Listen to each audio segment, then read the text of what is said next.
बिस्मिल्लाहिर्रहमानिर्रहीम। आज का जो हमारा आर्टिकल है वो 12.4 रिफ्रैक्शन ऑफ लाइट के बारे में है। ठीक है, आज हम बात करेंगे व्हाट इज, पहली बात तो हम करेंगे व्हाट इज रिफ्रैक्शन। रिफ्रैक्शन कहते हैं किसे हैं, आपने याद रखना है। रिफ्रैक्शन कहते हैं बेंडिंग को। ठीक है, इसमें बेंडिंग का जो वर्ड है उसका मीन आ रहा है चेंज इन डायरेक्शन, यानी जब कोई चीज डायरेक्शन क्या करे, चेंज कर ले।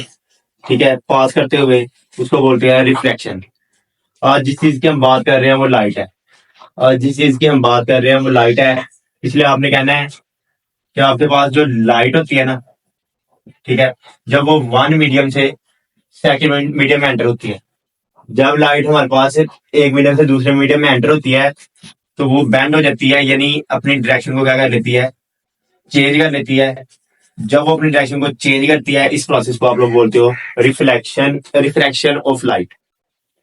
रिफ्रैक्शन ऑफ लाइट क्या है? Refraction of light mean bending of light when light move from one medium to another medium. This process is called refraction of light. यानी सिंपली आपने ये याद रखना है कि रिफ्रैक्शन कहते हैं जब बॉडी या जब कोई भी रे हमारे पास एक मीडियम से दूसरे मीडियम में जाए और जाके अपनी डायरेक्शन चेंज कर ले, इसको आप लोग बोलते हो रिफ्रैक्शन। आपने नोट किया होगा, आप अगर एक गिलास ऑफ वाटर लें, ठीक है, उस गिलास ऑफ वाटर में आप लोग वाटर को फिल कर दें। वाटर को फिल करने के बाद उसके अंदर पेंसिल रखें, तो पेंसिल आप लोगों को थोड़ी इस तरह की नजर आती है। ठीक है, अब वो आपको टेढ़ी या फिर टूटी हुई नजर क्यों आती है? ठीक है, ड्यू टू रिफ्रैक्शन। यानी रिफ्रैक्शन की वजह से जैसे ही वो मीडियम में एंटर हुई दूसरे मीडियम में, तो उसने अपनी डायरेक्शन क्या कर ली, चेंज कर ली। इस वजह से हमें जो पेंसिल है, ठीक है, वो हमें इस तरह नजर आती है जिस तरह वो टूट चुकी है या मुड़ी हुई है। ठीक हो गया। इसके अलावा आप लोग पानी के अंदर फिश को देखते होंगे। ठीक है, आप लोग जिस पोजीशन पे फिश आपको नजर आ रही होती है ना, उस पोजीशन पे फिश नहीं होती। जिस पोजीशन पे आप लोगों को फिश नजर आ रही होती है या जो इसकी डेप्थ आपको नजर आ रही होती है, फिश उस डेप्थ पे नहीं होती। अब क्वेश्चन आता है उस डेप्थ पे क्यों नहीं होती, तो आपने याद रखना है फिश उस डेप्थ पे नहीं होती क्योंकि रिफ्रैक्शन की वजह से जब हम एयर से वाटर के अंदर देखते हैं, एयर पहला मीडियम है, वाटर दूसरा मीडियम है। जब पहले मीडियम से दूसरे मीडियम में देखते हैं तो रिफ्रैक्शन होती है, उसकी वजह से जो फिश होती है वो हमें एक्चुअल पोजीशन की बजाय, ठीक है, किसी और पोजीशन पे क्यों नजर आती है? क्योंकि एक मीडियम से जब दूसरे मीडियम में जाती है तो हमारे पास डायरेक्शन क्या हो जाती है, चेंज। उस डायरेक्शन की चेंजिंग की वजह से हमें जो फिश है, ठीक है, वो उसकी अपनी ओरिजिनल पोजीशन पे हमें नजर नहीं आती। अब हम स्टार्ट करते हैं अपना main topic refraction of light. ये कुछ एग्जांपल्स थी कि रिफ्रैक्शन की एग्जांपल क्या है। ठीक है, bending of a pencil inside a water is a best example of refraction of light. ठीक है, लाइट का पेंसिल का बैंड होना वाटर के अंदर लाइट की रिफ्रैक्शन की एग्जांपल है। फिश का एक्चुअल पोजीशन पे नजर ना आना किसकी एग्जांपल है, रिफ्रैक्शन की एग्जांपल है। क्योंकि मीडियम चेंजिंग की वजह से रिफ्रैक्शन का मतलब है बॉडी ने अपनी डायरेक्शन भी क्या कर लेनी है, चेंज कर लेनी है। इस टॉपिक में रिफ्रैक्शन ऑफ लाइट में मैं अब बात करूंगा पहले कि आप लोगों ने सबसे पहले तो इसकी डिफाइन करनी है। ठीक हो गया। डिफाइन क्या करनी है आप लोगों ने? डिफाइन आपने ये करनी है the bending process of light when it enter from one medium to another medium। ठीक है, यानी जब लाइट एक मीडियम से दूसरे मीडियम में एंटर होती है, ठीक है, वो बेंड कर जाती है, इस प्रोसेस को आप लोग बोलते हो रिफ्रैक्शन बोलते हो। ठीक हो गया। अच्छा, इस टॉपिक को ना आप लोगों ने 4 हेडिंग्स में कवर करना है। ठीक है, पहली हेडिंग आप लोगों की होगी, पहले तो आप लोग एक्सप्लेनेशन की हेडिंग दोगे। ठीक है, एक्सप्लेनेशन की हेडिंग के साथ ही जो आपकी पहली हेडिंग बनेगी ना, वो ये बनेगी when light ray enter from glass, from air to glass. Heading होगी वो ये होगी when ray of light enter from air to glass. ठीक है, और आप लोग एक डायग्राम बनाओगे, वो डायग्राम ये होगी। फॉर एग्जाम्पल ये डायग्राम ले लिया आप लोगों ने। ठीक है, ये आपके पास एयर है और ये आपके पास ग्लास है। ठीक हो गया। एयर से लाइट सबसे पहले फॉल करेगी आगे ग्लास पे।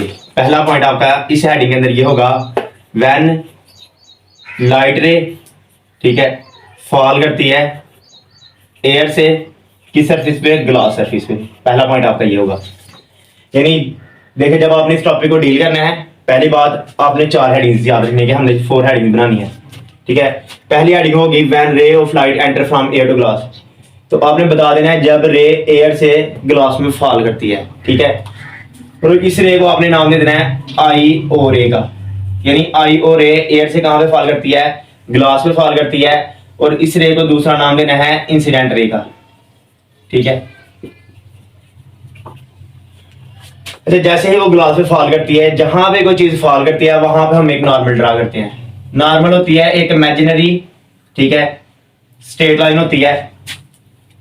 अच्छा, इमेजिनरी स्ट्रेट लाइन हम ड्रा करते हैं, नॉर्मल हो गया। उसके बाद जैसे ही दूसरा पॉइंट आपका ये होगा, पहला पॉइंट ये था कि एयर से लाइट रे ने क्या किया, एयर से वो आगे फॉल की ग्लास पे, पहला पॉइंट हो गया। इसी के अंदर आपका दूसरा, इस हेडिंग के अंदर आपका दूसरा पॉइंट ये होगा, जैसे ही लाइट रे एंटर होती है ग्लास के अंदर, ठीक है, जैसे ही लाइट रे एंटर होती है किसके अंदर, ये लाइट रे है, ठीक है, एंटर होगी ग्लास के अंदर। जैसे ही वो ग्लास के अंदर एंटर होगी डायरेक्शन चेंज करेगी, ठीक हो गया। दूसरा पॉइंट आपका ये होगा कि जैसे ही वो एयर से ग्लास में एंटर हो गई, वो अपनी डायरेक्शन क्या करेगी, चेंज करेगी। और जो वो अपनी डायरेक्शन चेंज करती है, किस तरह करती है, आपने बता देना है bend toward normal, bend toward normal, वो नॉर्मल की तरफ बेंड हो जाएगी, ठीक है। और एक रास्ता ओ आर अडॉप्ट कर लेगी, यानी जो रास्ता वो बनाएगी या जो बात वो फॉलो करेगी, उस बात को आपने नाम देना है ओ आर का, ठीक हो गया। अच्छा, ये है आपकी पहली हेडिंग। पहली हेडिंग के रिगार्डिंग आपने 2 पॉइंट्स लिखने हैं उसके अंदर, when a light ray fall from air to glass surface, ठीक है। लाइट जैसे ही ग्लास के अंदर एंटर होगी, वो किसकी तरफ बेंड हो जाएगी, नॉर्मल की तरफ बेंड हो जाएगी, ठीक हो गया। अब ये जो इंसिडेंट रे है, ये नॉर्मल के साथ एक एंगल बनाएगी, उसको आई बोलोगे। जो ये रिफ्रैक्टेड रे है, ठीक है, ये नॉर्मल के साथ एक एंगल बनाएगी, उसको आर बोलोगे, ठीक हो गया। अब जिस तरह आप लोग फर्स्ट वाले टॉपिक में पढ़ के आए हो 12.1 वाले टॉपिक में, कि इंसिडेंट रे जो एंगल बनाती है नॉर्मल के साथ, उसको एंगल ऑफ इंसिडेंट कहते हैं। जो रिफ्लेक्टेड रे बनाती है उसको एंगल ऑफ रिफ्लेक्शन कहते हैं, ठीक है। अब उसके बारे में हम बात कर लेते हैं। जब दोबारा सुन ले, ये हमारे पास एयर मीडियम है, ये ग्लास मीडियम है, ठीक है, ये फिर एयर मीडियम है, ठीक है, ये ग्लास मीडियम है और ये वाला हमारे पास फिर एयर मीडियम है। सबसे पहले लाइट ने, जो पहला पॉइंट होगा उसमें आप लिखोगे लाइट फॉल करेगी एयर से ग्लास सरफेस के ऊपर। दूसरा पॉइंट आप लोग लिखोगे जैसे वो ग्लास के अंदर एंटर होती है, वो अपनी डायरेक्शन चेंज कर लेती है, नॉर्मल की तरफ बैठ जाती है। तीसरा पॉइंट आप लोग वैसे ये भी लिखोगे लास्ट में, जब वो ग्लास को लीव करके एयर में जाती है तो वो नॉर्मल से अवे मूव कर जाती है, ठीक है। अरे बेटा, जो ये रे है इसको आपने नाम दिया था आईओ का, इसको दूसरा नाम दिया था इंसिडेंट रे का, ठीक हो गया। आप लोग बोलोगे आई ओ रे, ठीक है, कॉल्ड इंसिडेंट रे, यानी जो आई ओ रे है उसको इंसिडेंट रे बोलते हो। इसको दूसरा नाम ये था, दूसरा ओ आर, इसको आपने नाम दिया था रिफ्रैक्टेड रे, ठीक हो गया, रिफ्रैक्टेड रे। और इसको आप लोग बोलोगे ओ आर रे कॉल्ड रिफ्रैक्टेड रे। सबसे पहले आप लोग बोलोगे आई ओ रे is called incident ray, or ray is called refracted ray, ठीक हो गया। और जो आई ओ रे यानी इंसिडेंट रे नॉर्मल के साथ एंगल बनाएगी, उसको यानी आई ओ मेक एन एंगल, ठीक है, एन एंगल विद नॉर्मल, यानी ये नॉर्मल के साथ एक एंगल बनाएगी, उस एंगल को आप लोग बोलोगे angle of incident, angle of incident, incidence, ठीक है। यानी जो आई और ए नॉर्मल, ये नॉर्मल है, नॉर्मल के साथ उसने एक एंगल बनाना है आई, उस एंगल को आप लोग बोलोगे एंगल ऑफ इंसिडेंट, ठीक है, और उसको एंगल आई से रिप्रेजेंट कर दोगे। इसी तरह जो रिफ्रैक्टेड रे नॉर्मल के साथ एंगल बनाएगी वो आर होगा, और उस एंगल को आप लोग बोलोगे angle of refraction, angle of refraction, ठीक हो गया। देखिए, सबसे पहले आपने ये वाला पहला पॉइंट लिखना है। पहला पॉइंट क्या है, जब लाइट रे एंटर होगी, फॉल करेगी एयर से ग्लास सरफेस पे। दूसरा पॉइंट आपने ये लिखना है कि लाइट रे जैसे ही ग्लास के अंदर एंटर होती है वो बेंड कर देती है टुवर्ड नॉर्मल, ठीक है। तीसरा पॉइंट जो आपका होगा वो ये होगा, आई और रे को आप इंसिडेंट रे बोलते हो, ठीक है, और ओ आर रे को आप रिफ्रैक्टेड रे बोलते हो, ठीक है। ये इसकी आपने अलग हेडिंग देनी है, incident ray, angle of incidence, refracted रे, एंगल ऑफ रिफ्रैक्शन। आपने बताना है आई ओ रे हमारे पास क्या कहलाती है, इंसिडेंट रे, ठीक हो गया। और ये जो नॉर्मल के साथ एंगल बनाती है उसको बोलते हो एंगल ऑफ इंसिडेंस। इसी तरह आपने बताना है ओ आर रे, ठीक है, जो हमारे पास कहलाती है रिफ्रैक्टेड रे, और वो जो नॉर्मल के साथ एंगल बनाते हैं उसको बोलते हो एंगल ऑफ रिफ्रैक्शन। ठीक हो गया। अच्छा, ये आप लोगों का हो जाएगा, यानी पहली हेडिंग में 2 पॉइंट लिखने थे, पॉइंट नंबर 1, पॉइंट नंबर 2। उसके बाद ये आपकी दूसरी हेडिंग होगी, ठीक है, और ये आपकी हो जाएगी तीसरी हेडिंग। ठीक है, उसके बाद आपने लास्ट वाली हेडिंग बनानी है, फोर्थ वाली हेडिंग, वो हेडिंग आपने ये बनानी है, ठीक है, व्हेन लाइट रे, पहली वाली हेडिंग के उल्ट, when light ray enter from glass to air, यानी अब जो लाइट रे है वो ग्लास से कहां पे जाएगी, एयर में जाएगी। जब लाइट रे ग्लास से एयर में जाएगी उस टाइम आप लोगों ने याद रखना है कि व्हेन अ लाइट रे and leave glass and enter into the air it move away from normal, और वो नॉर्मल से किस तरह मूव कर जाती है, अवे मूव कर जाती है, और उधर एक रास्ता अडॉप्ट करती है एम ई। याद रखना, जैसे ही जो लाइट रे है, ठीक है, वो ग्लास से फिर एंटर होती है एयर में, तो वो क्या करती है, अवे मूव कर जाती है। किस चीज से अवे मूव करती है, नॉर्मल से। ठीक है, नॉर्मल से अवे मूव कर जाती है और एक रास्ता अडॉप्ट करती है जिसको आप लोग बोलते हो एम ई, और इस रे को आप लोग बोलते हो इमर्जिंग रे। हमने जो सीखा वो ये सीखा कि मेन आपने मतलब माइंड में ये रखना है कि जैसे ही लाइट रे एयर से ग्लास में एंटर होती है नॉर्मल की तरफ बेंड होती है, जब ग्लास से एयर में एंटर होती है तो नॉर्मल से अवे बेंड होती है। ये जो बेंडिंग प्रोसेस ऑफ लाइट है वो क्या कहलाता है, रिफ्रैक्शन ऑफ लाइट। एंड पे भी आपने ये बता देना है कि लाइट की जो ये बेंडिंग होती है ये हमारे पास रिफ्रैक्शन ऑफ लाइट कहलाती है। अब इसके बाद हम बात करते हैं लॉज ऑफ रिफ्लेक्शन की। ठीक है,